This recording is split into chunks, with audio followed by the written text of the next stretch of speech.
역사상 가장 유명하고 또 비극적인 처형 장면이 그려진 캔버스 앞에 서 있다고 한번 상상해 보시죠. 청취자 여러분도 같이 머릿속으로 그려보시면 좋을 것 같습니다. 네, 십자가 처형 장면 말씀이시죠. 보통 미술관에서 그런 그림들을 많이 보잖아요. 맞습니다. 보통 이런 그림들은 우리가 십자가 아래에서 위를 이렇게 올려다보는 구도를 취하거든요. 그렇죠. 고통받는 대상을 향해서 어떤 경건함이나 아니면 인간적인 죄책감 같은 걸 느끼게 만드는 게 일반적인 장치죠. 그런데 오늘 저희가 다룰 이 그림은 완전히 다릅니다. 시선이 십자가 위에 있어요. 그러니까 여러분이 지금 나무에 매달린 채로 아래에서 막 조롱하고 울부짖는 군중들을 내려다보고 있는 겁니다. 와, 시점이 완전히 뒤집혀 있네요. 상상만 해도 되게 압도적인 느낌이 듭니다. 네, 게다가 그 성난 군중들 틈바구니를 가만히 살펴보면 아주 이질적인 존재 하나가 눈에 딱 띕니다.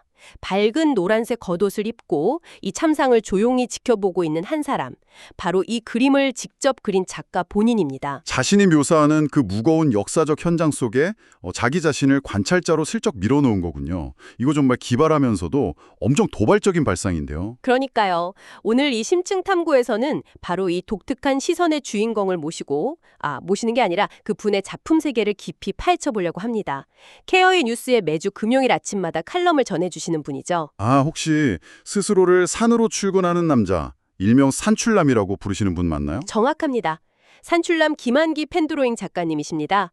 특히 방금 제가 묘사했던 그 파격적인 시점의 그림은 작가님이 2020년 부활절에 펜드로잉으로 표현한 칼럼의 핵심 작품이거든요. 아, 2020년 부활절 칼럼이요? 기대되네요. 네. 이번 탐구에서는 이 작품을 중심으로 작가님이 단순한 등산기나 종교적 묵상을 넘어서 일상과 고전 텍스트를 어떻게 해체하고 또 펜드로잉으로 재조립하시는지 그 여정을 따라가 볼 겁니다.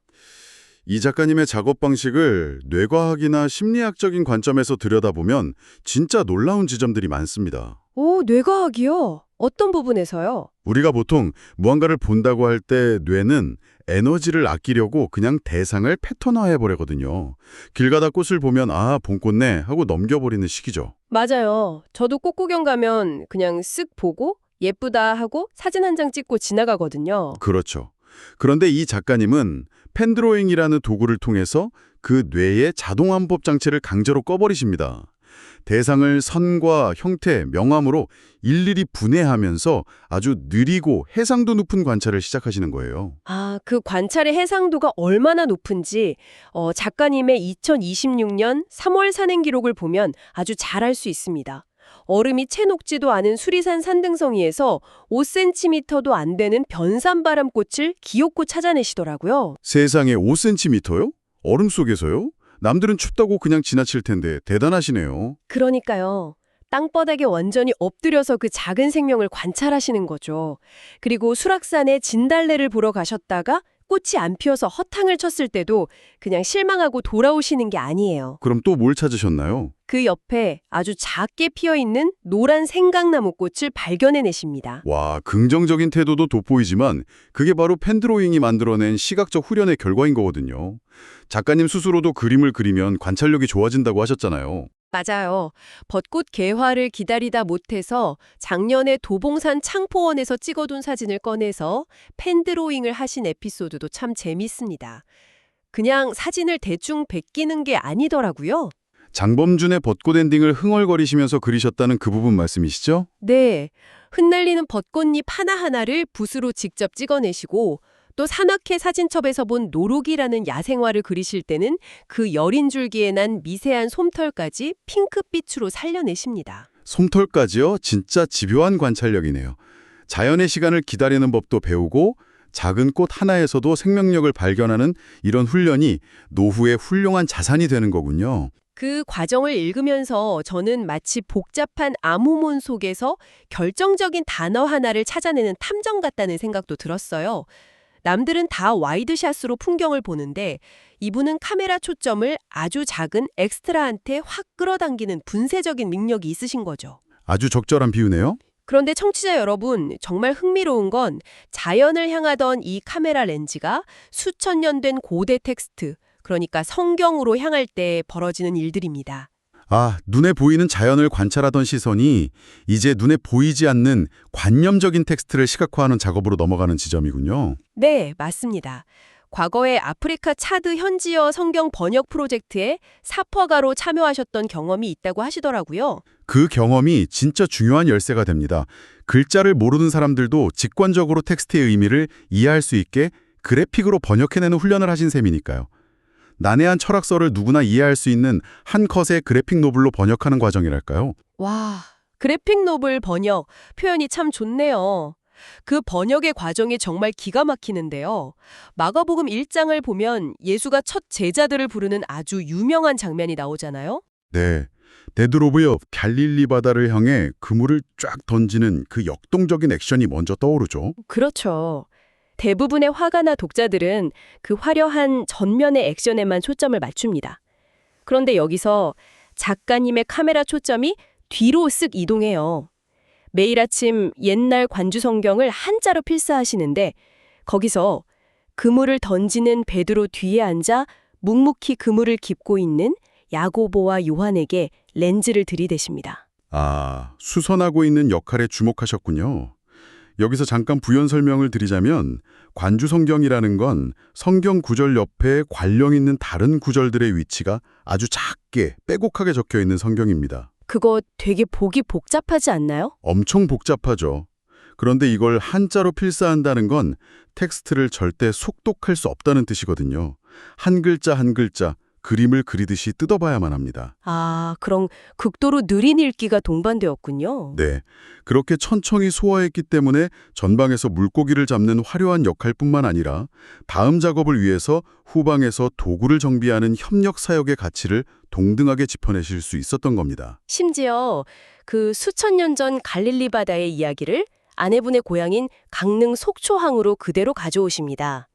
2025년에 속초 동명항에서 실제로 그물을 깁고 있는 현대의 어부들을 펜드로잉으로 그리면서 당신들은 야고보와 요한의 후배들입니다. 이렇게 응원을 하시거든요. 고대 텍스트와 현대의 일상이 만나는 정말 감동적인 순간이네요. 그런데 저는 요한복음 15장의 포도나무 비유를 그리신 대목에서는 약간 의문이 들긴 하더라고요. 어떤 점이 의문이셨어요? 중동의 포도는 두 사람이 막대기에 꿰어서 메고 가야 할 정도로 엄청나게 크다고 알고 있거든요. 그런데 작가님은 그냥 우리한테 아주 친숙한 한국산 포도를 쓱 그려 넣으셨어요. 역사적 텍스트를 다루는데 이렇게 고증을 무시해도 되는 건가요? 원래 의미가 훼손되는 거 아닐까요? 아주 날카로운 질문입니다. 만약 이 작업이 역사 다큐멘터리를 위한 사파였다면 명백한 오류라고 할 수 있겠죠. 하지만 이건 고대 텍스트를 나의 현실로 끌어오는 주체적인 해석의 과정으로 보셔야 합니다. 주체적인 해석이요? 네. 고전 텍스트가 수천 년 동안 살아남는 이유는 그게 화석처럼 굳어 있어서가 아니거든요. 각 시대와 개인의 삶 속에서 계속 새롭게 의미를 맺기 때문입니다. 작가님에게 가장 중요한 건 1세기 중동의 농업 생태계를 고증하는 게 아니에요. 그럼 뭔가요? 나와 연결되어서 생명력을 맺는 존재라는 텍스트의 본질을 본인에게 가장 와닿는 형태, 즉 한국산 포도로 치환해서 소화해내시는 겁니다. 아하! 텍스트를 나하고 상관없는 객관적인 역사로 거리를 두는 게 아니라 철저하게 내 삶의 언어로, 내가 아는 포도로 번역해버리는 거군요. 정확합니다. 관념적인 종교 텍스트를 일상의 언어로 변환하는 작가님의 탁월한 통찰력인 거죠. 그렇게 생각하면 요한복음 14장부터 나오는 그 추상적인 교리들의 시각화한 방식도 완전히 이해가 갑니다. 천국을 설명할 때 예수라는 장막을 과감히 들추어야 한다고 표현하시잖아요. 네, 머릿속에 둥둥 떠다니는 천국이라는 단어에 공간감을 부여하신 거예요. 맞아요.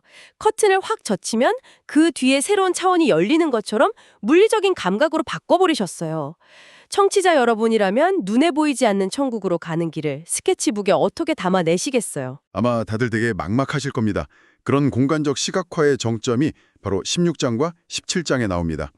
기독교에서 정말 난해한 개념 중 하나인 삼위일체나 신이 세상에 왔다가 다시 돌아간다는 추상적 교리를 설명하기 위해서 아주 기하학적이고 현대적인 기호들을 동원하시거든요. 저도 그 그림 봤습니다. 등산 용어인 원점 복귀를 가져오시고 중심에 아프리카 차드가 있는 지구본 위로 비행하는 새, 그러니까 비둘기 노선으로 십자가 모양을 시각화하셨더라고요. 심지어 겟세만의 기도는 사방으로 뻗어나가는 레이저 광선으로 표현하셨습니다. 보이지 않는 영적인 에너지를 직관적인 물리법칙처럼 묘사해내신 거예요. 세상에, 절대자의 기도를 레이저 광선으로 표현하다니 정말 유쾌하면서도 확 와닿는 번역이네요. 자, 이렇게 집요한 관찰력과 파격적인 시각화 과정을 거쳐서 드디어 이번 심층 탐구의 핵심 포커스에 도착했습니다. 바로 2020년 부활절 십자가 시리즈입니다. 아까 오프닝에서 던져주셨던 그 그림이죠. 예수님의 시선으로 본 골고다 언덕. 네, 맞습니다.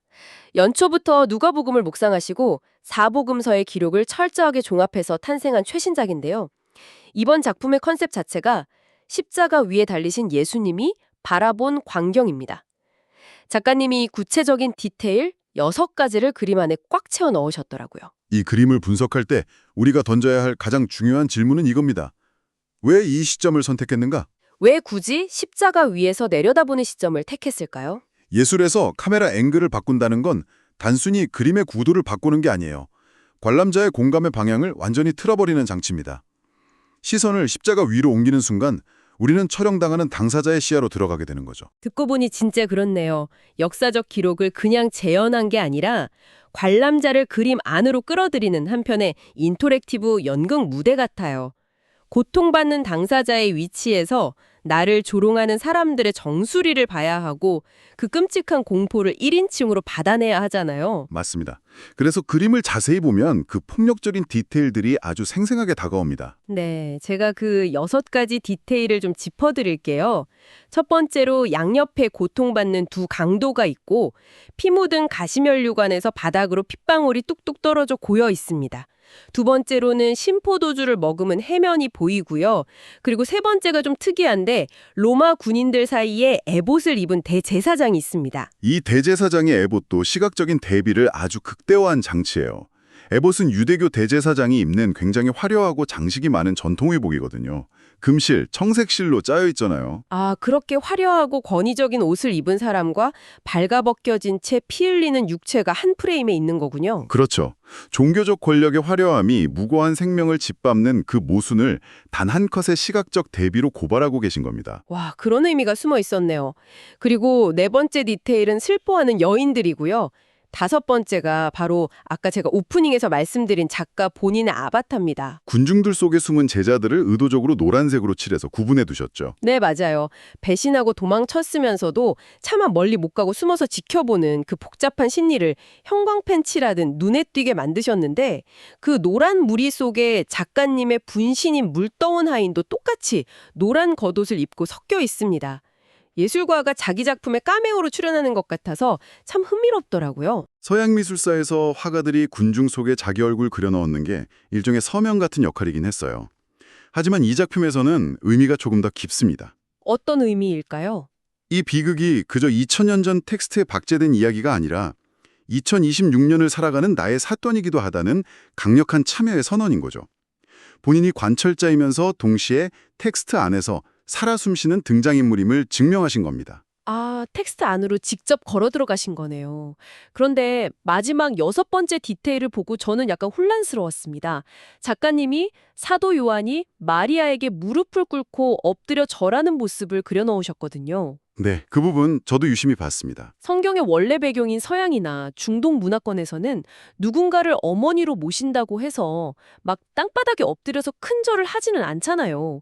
게다가 제일 당황스러웠던 건 그 끔찍한 처형의 순간에 십자가 위에서 요한을 내려다보시는 예수님이 미소를 짓고 계십니다. 피가 떨어지는 고문도구 위에서 짓는 미소라 어색하게 느껴지실 수 있죠. 네, 피 흘리면서 웃고 계신다니까 너무 비현실적이고 심지어 이 비극적인 상황에 미개감을 떨어뜨리는 설정 아닌가 싶었거든요. 역사적 사실주의 관점에서만 보면 당연히 그렇게 보일 수 있죠. 하지만 아까 말씀드렸듯이 이 작품은 다큐멘터리가 아닙니다. 작가의 세계관이 집약된 철학적 풍경화거든요. 먼저 요한이 엎드려 절하는 장면은 아까 포도를 한국산으로 바꾼 것과 완전히 같은 맥락입니다. 아, 동양적인 정서, 한국적인 효의 정서를 이식한 건가요? 맞습니다. 서양의 텍스트에 동양적 사고방식을 결합해서 자신만의 시각 언어로 자연스럽게 번역해내신 거죠. 그럼 그 미소는 어떻게 이해해야 합니까? 그 미소가 바로 이 작가님이 세상을 관찰하는 궁극적인 렌즈를 보여주는 핵심입니다. 보통 사람들은 시간의 선상에서 현재의 고통이라는 한 점에만 딱 매몰되기 쉽잖아요. 아무래도 지금 당장 아프니까요. 하지만 작가님은 현재의 죽음과 고통을 똑똑히 보면서도 동시에 그 텍스트의 결말, 즉 죽음 너머에 있는 부활이라는 희망을 이미 꿰뚫어 보고 계신 겁니다. 하늘의 세 명의 천사가 핸델의 메시아를 부르며 웰컴 예수님 귀환 파티를 열고 있는 것도 같은 맥락이죠. 아하! 현실의 고난 한가운데서도 그게 끝이 아님을 아는 사람만이 지을 수 있는 역설적인 미소였군요. 작가님의 긍정적이고 통합적인 세계관이 십자가라는 가장 어두운 캔버스 위에서 폭발한 거네요. 정확합니다. 비극 너머의 진실을 펜드로잉으로 구현해내신 거죠.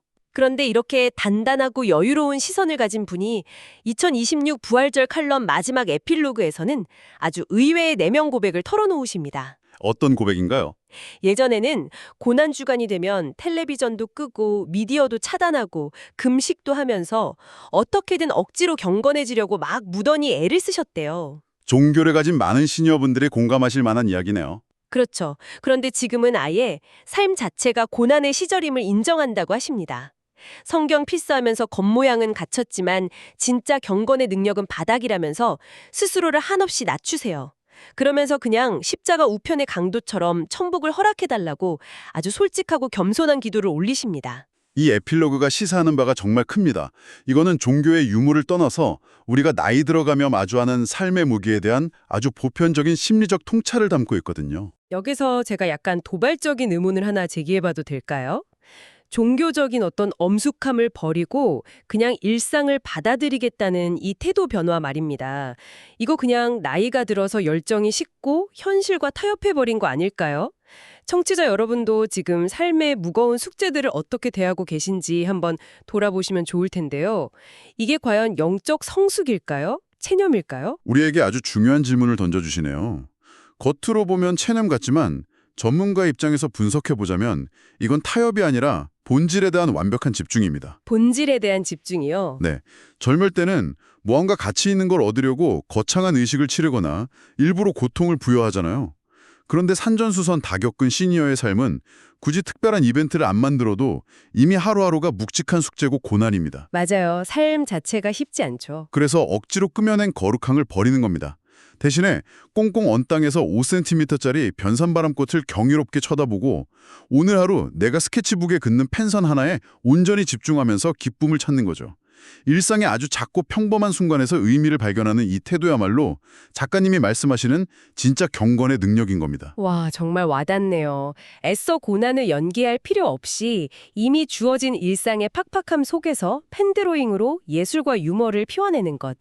오늘 우리는 케어유 뉴스 컬럼니스트 산출남 김한기 작가님의 시선을 따라 아주 밀도 높은 여정을 함께 했습니다. 네, 정말 흥미로운 시간이었습니다. 봄꽃을 기다리는 그 설레는 관찰력, 수천 년 된 고전 텍스트의 장막을 들추고 나만의 언어로 번역하는 호기심, 그리고 역사적 비극과 고통 속에서도 긍정과 유머를 잃지 않는 법을 배웠습니다. 결국 이 모든 건 우리가 세상을 어떻게 바라볼 것인가 하는 질문으로 이어집니다. 세상이 주는 이미지를 그냥 수동적으로 소비하지 않고 펜을 들어서 선을 긋고 내 삶과 텍스트를 능동적으로 연결할 때 일상이 훨씬 풍요로워지거든요. 맞습니다. 자, 이 심층 탐구를 마치면서 지금 이 목소리를 듣고 계신 청취자 여러분께 마지막으로 이런 제안을 하나 드리고 싶습니다.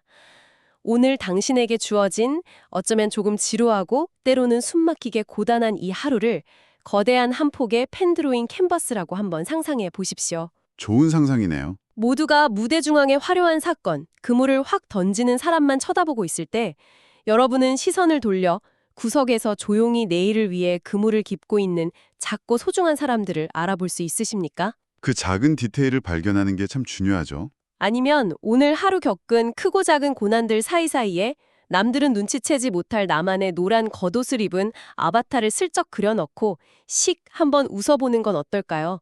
삶의 무거운 고통을 부정하지 않으면서도 그 너머를 향해 미소 지었던 작가님의 시선처럼 말입니다. 일상 속에 나만의 카메오를 숨겨두는 거 상상만으로도 위로가 됩니다. 네, 청취자 여러분의 일상도 오늘부터는 조금 더 선명하고 해상도 높은 관찰로 채워지기를 바라면서 오늘의 심층 탐구는 여기서 인사드리겠습니다.